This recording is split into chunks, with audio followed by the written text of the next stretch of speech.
we are coming to you live and direct from the Namibia University of Science and Technology, and we are here for the big Innovators Pitch and Demo Day. Well, this is a place where students from all over the country come to pitch their innovations and ideas and stand a chance to win big. I'm talking big money and even a trip internationally. This time around, they will be going to Germany. Today, I am excited to bring you innovation for society development.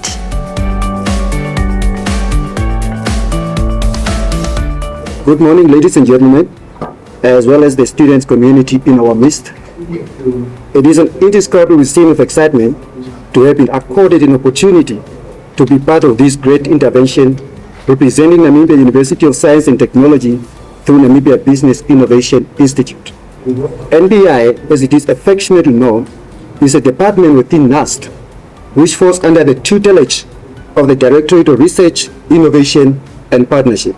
The main objective of NBI is to capacitate startup entrepreneurs through various interventions, such as the provision of training in entrepreneurship, rendering of mentorship sessions, as well as the provision of incubation facility and co-working spaces. Even though we are an arm of the Namibia, sorry, I'm a bit stressed.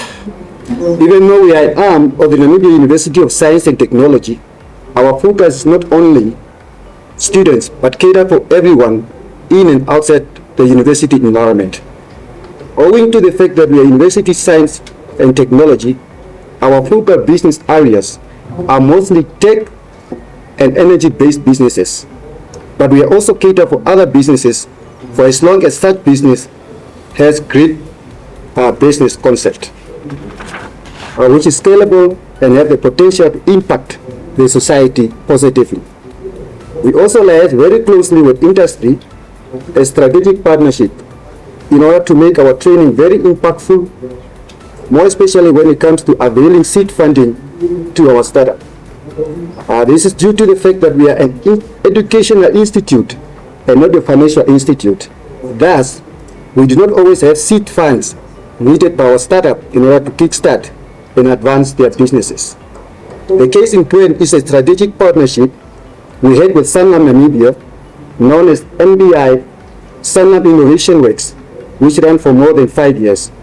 The modus operandi of this partnership was very simple, and that is Sanlam will avail seed funding to the tune of 50,000 to 5 startups cutting across all business sectors for as long as the idea proved to be viable and have the potential to impact the society in a positive manner.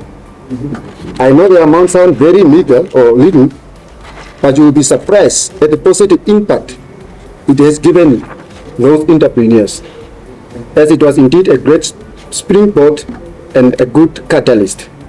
We are currently running a training intervention known as Inspire to Start, which cater mostly to NUST students and staff members.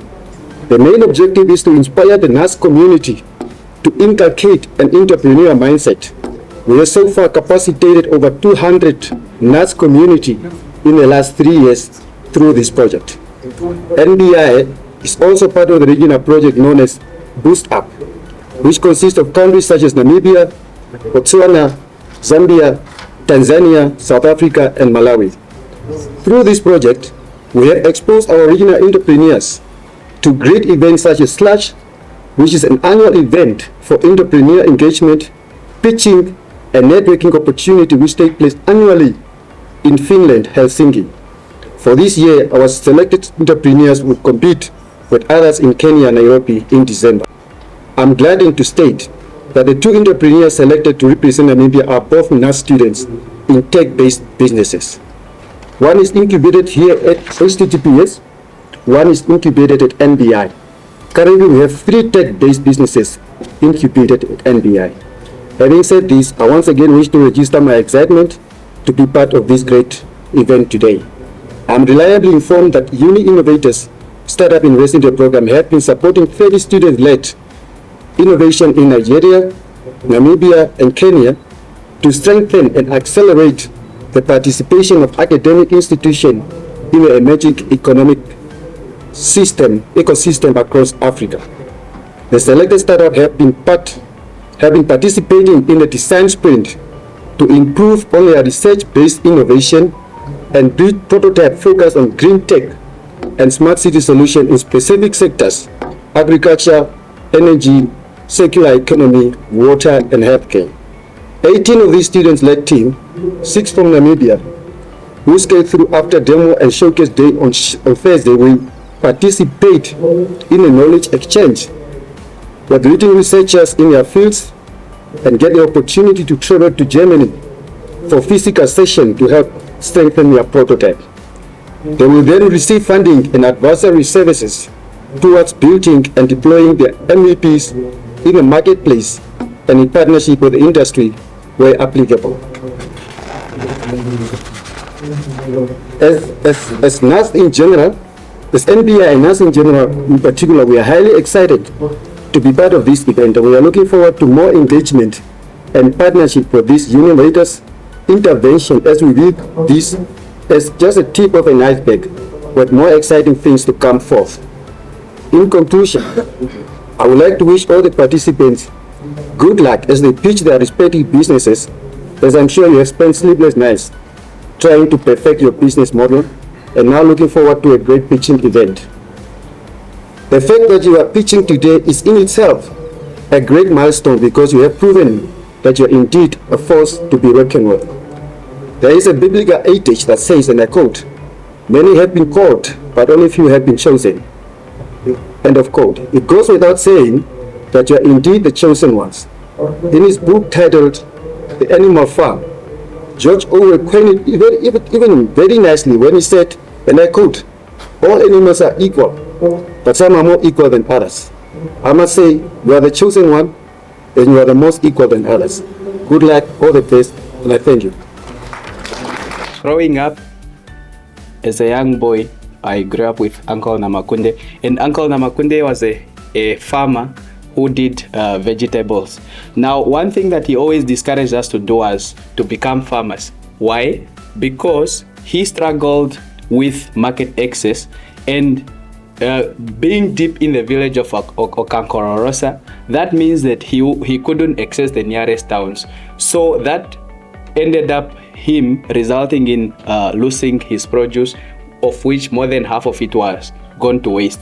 Now, in this case, we ended up coming up to do our research, that we found out that 60% of the 40,000 smallholder farmers in Namibia experience the same issue as Uncle Namakunde. Now, in this case, we concluded that this is due to them not having proper market access and also logistical challenges and also storage. So now, to bring up a solution to this, we decided that since we are computer science students, what we are going to do is that we are going to form up an app. Now, this app, what it does is that it aims to connect farmers to the market. How? This is through geolocation. Now, in this app, as you can see, there's a map there. So when a farmer lists his produce on the app, it shows up that there is cabbage being sold in Oshitundu village, or there is watermelons somewhere in Okakarara. So it's countrywide that through the map, every farmer that lists his produce will be able to have allocation on the app. So on the other side, as you can see on the left hand side, that is the view that the farmer gets. So every time someone presses on the purchase button or would like to make a purchase, the farmer gets a notification that, okay, hi, I would like to buy 20 crates of tomatoes, or I would like to buy 300 crates of tomatoes, since that farmer is selling tomatoes. So the buyer then can be able to locate the farmer, and he can drive to his location and pick up the goods. Or maybe what he can do, they can arrange other transport arrangements. So now here, what value do we bring through the MEPSA Agro app? So the value that we bring is that we stated of the geolocation feature. That means that all farmers in the country are catered for. So farmers who have been in the shoes of Uncle Namakunde losing produce will not encounter this anymore. So also we have diverse products for buyers to choose from, because we have various farmers from the country listing their products on the app. Also, we have live data forecast, so that means we are able to determine a number of farmers who have been selling through the app and how much is being produced in the country. Now with this data, we can be able to give it to the Ministry of Agriculture or even the World Food Program, that they can be able to assist farmers who are experiencing low produce. That why is a certain farmer not pushing products on the app?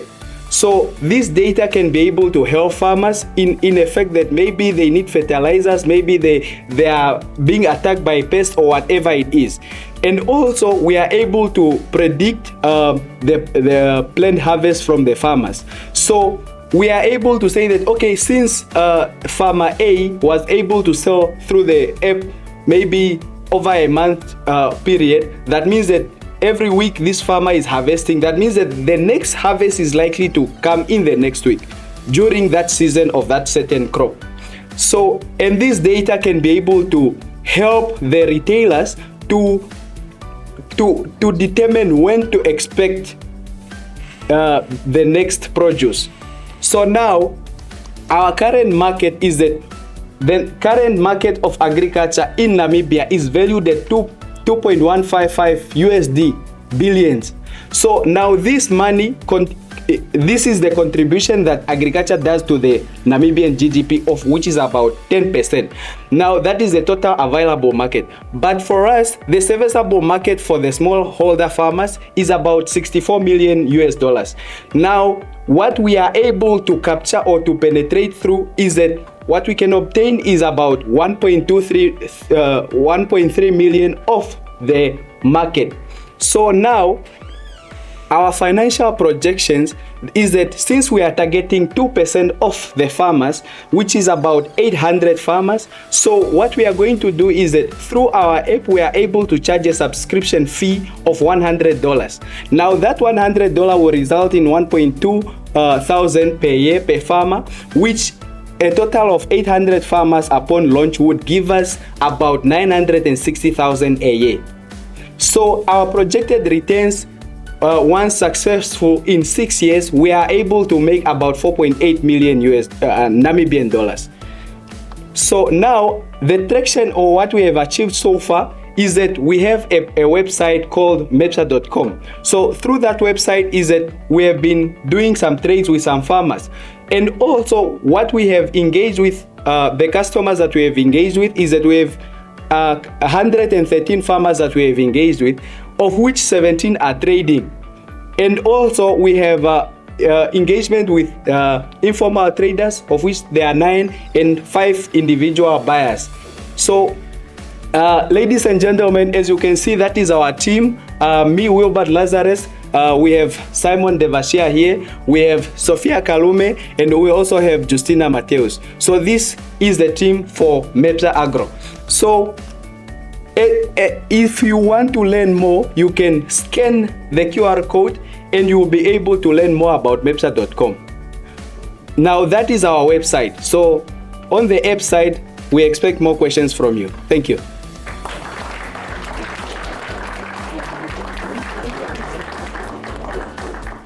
Water pollution is a serious case globally and in Namibia. And personally, I've experienced this, where there was a time where I want to drink water from the tap and the water is sometimes too brown or too cloudy, or sometimes it just has a weird smell. And it makes it so undesirable for me to drink it, because it seems very, very unfit for consumption. We have had serious cases in Namibia where in some other towns, people drank water and they got hospitalized. They got sick because of the water. We have also experienced the smell of the water in a lot of areas. Sometimes when you use the water and it doesn't smell quality, it doesn't smell good quality. Okay, so this is where I talk the current water quality monitoring system in Namibia is the manual one, where the water samples are collected from the plants, the treatment plants. They are sent out to the lab, and then after that they are tested the water parameters are tested, and then they are sent back to the treatment plants. This process, the whole process is very stressful. It's very time consuming. It's very expensive. Well, right now we are joined by one of the brilliant minds who had their pitch here at Unveiling, and we are so excited to be chatting to him so that he can tell us about his innovations with his team members. How are you doing? I'm quite good. Yeah. How are you? I'm fantastic. Introduce yourself and also introduce your team members and your project. I am Wilbert Lazarus, a student from NUST. Yeah. And we are MEPSA Agro. My team composes of, we are 4. Myself, Wilbert. There is Sophia Kalume. There is Justina Mateus, and there is Simon Devashia. Okay. So our team saw a need that most of our farmers are finding it difficult to sell their produce, and most of these products go to waste, and that is wasted efforts. So what we do is that we are aiming to connect them to the market. Okay. And where does your passion for agriculture come from? I know you said you're studying cybersecurity, and now you are creating a product, to connect farmers to the market. Where do you draw the distinction between these two industries? Yes, despite doing cybersecurity and agriculture, which are two distant aspects, we come from home, and as we come from home is that people are doing farming to get their food. We don't buy food from ShopRite, or we don't buy food from the supermarkets. We do farming. So if you see the pain at home, then what do you do as a computer science student? Yes. You try to really mitigate, the effects that you've grown up seeing or experiencing. And I love the fact that you said we come from home. Truly, as our Wambo people, we are farmers. We farm for a living. All right, tell us where, we can get your app, how farmers can use it. Is it accessible yet? Okay, the mobile app is not yet accessible, but it would be accessible from January going forth. So we are still in the development stage, and so far things are going well. Okay. Yes. Is this app free, or do I have to pay a monthly subscription for it? What's happening? Yes, there may be subscription fees for premium features. But basically, it's just that you download and you put on your phone. That's basically it. Okay. So when it comes to the app, how many people can download the app or join the app? Yes, on the numbers, we are still to find out. But anyone can be able to download this, being a farmer or being you as a business person, because you need to sell. And if you need to sell, you need to find products, and mostly you may not know where to get the products, or where you get your products. Others are also taking from there, and products will end up getting finished, and you'll be out of business. So, yeah, diversity. All right. And then talk to us about your marketing modalities. A lot of farmers are in villages, they are in farms. How do you plan on reaching those farmers to make them aware of this product that you've created for them that could possibly, better their farming experience? What we would like to do is that we have the radio, NBC is up, and other stations, so we can be able to send out messages through the radio, through the television, and also partnerships with the Ministry of Agriculture, World Food Program, and other initiatives that support agricultural activities. We can be able to do our marketing through that. So it wouldn't be rocket science to go through the market. All right. And I would also suggest that you use, influencer marketing. For example, you can use your DJ Maldinis or your DJ Munenes of this world. I think that they can also, amplify your voice because they have such a huge reach. And finally, what is next for you? What do you hope that this app that you've created does for you in your personal capacity and for your entire team? what we would like to achieve is just to have our local produce out there, can be ShopRite anywhere, because currently our market is clouded with GMOs from other countries, and we have our local producers here which are mostly organic, but they don't make it to the market. So our aim is just to push more products to the market and cut the GMOs, which are also bringing us diseases. Yeah. Before I let you go, this is now the final question. You know when they say last but not least, Yes. this is the last. Yes. Okay, we've established that, you know, the app will officially launch next year. Yes. On what platforms? Can we get it on Apple Store? Can we get it on Google Play? What platforms? Or are there any other platforms that we can look at when it comes to getting the app? And also briefly talk about your website. For the app, it will be available on Apple Store and also Google Play and any other platform for mobiles, so not to cut anyone out. Yeah. And also for the website, we would also use the website to market the app, that more people sign up. And through the MEPSA website, what we do is that users can sign up and they can be able to see the listed products that are currently there, or they can be able to also request for logistics, because we also have a logistics company which is known as MEPSA Logistics. Okay. Yes. All right, Wilbert, thank you very much for talking to us on Novelty. We wish you all the best, and thank you for your brilliant and very enthusiastic pitch. We wish you all the money, and we wish you a good trip to Berlin. Thank you. Money I received. Yes.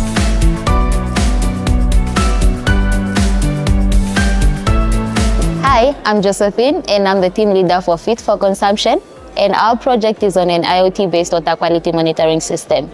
Our project, it monitors the quality of the water in real time. So in this case, we are trying to reduce human error, we are trying to reduce time consumption, we are also trying to reduce unreliability. So our system consists of sensors. They measure different parameters: pH, turbidity, dissolved oxygen, and so on. And we have our processor, which is a Raspberry Pi that processes the data. On site, we have an LCD display that displays the parameters for the operator on site. Okay, so this data is now sent to our database, which is a MySQL database, whereby if the operator is not on site or the engineer is not on site, then they can view the data wherever they are. Let's say it's in Germany or South Africa, wherever it is that they are. Our system has an alarm system incorporated in it in such a way that when the water parameters or the water quality is not up to standard, let's say the water is too cloudy, the turbidity is too low, and so on, then the operator gets an alarm via email or SMS, and then they can get the chance to go purify the water again, and then in this case the alarm can go off after they have purified the water. The advantages of this system over the current water quality monitoring system is the fact that there are no human errors incurred. Our database, the storage, is a big advantage in such a way that we can use this data for over years to come, and we can also use them for analysis, decision making, and it also makes it better for research and development. In the end, the main objective here is just to improve human health through one drop at a time. Thank you. Well, the students must go through 6 stages, and then the judges will decide who the winner is. And all we can do at this stage is wish all the participants all the best of luck, because, you know, it really takes a lot of dedication, you know, a lot of studying and researching to come up with an innovation of any kind. So good luck to all the participants of the Uninovators demo. All right, from all of us here on the team of Novelty, it's all our love, all our light. Aina Kweo signing out.